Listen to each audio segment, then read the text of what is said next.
Commencing preliminary test of Ethereum neutralizer Mark II, Dr. Ava Jensen recording. Here we go.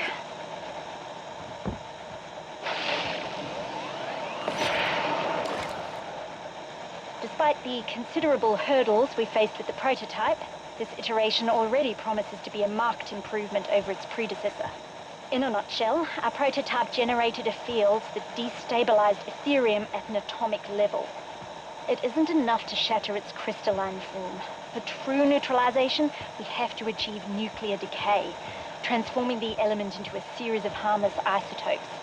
Unfortunately, the power required to generate such a field is exponentially proportionate to the area of effect, such that it ranges approaching the size of the EZ. Well, we could never marshal that much power. Secondly, the field would only penetrate a few feet of the element, and we know from seismic scans of the EZ that subsurface deposits can reach 300 feet. So, while the prototype worked, it was only a partial success. At first, Strauss's research felt like a scavenger hunt. The man was clearly a genius, but my goodness, he would have benefited from peer review. That said, the end result was clearly worth it. I noticed a constant in Strauss's equations, the resonant frequency of Ethereum. He took a stab at a ballpark figure for it, but had no way of measuring it accurately.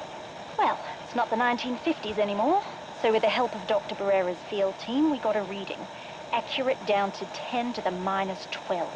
Plugging that number back into the original equations was a breakthrough. Where our prototype was a hammer, this iteration is a scalpel. Better yet, it will operate at peak power for long enough to clear deposits up to 500 feet across. And all without having to violate any of the laws of thermodynamics. As for the device itself, maybe don't let the higher-ups know that the whole thing is held together with paper clips and dental floss. Joking. I appreciate the risk that has been taken, and I understand how imperative it is that I deliver.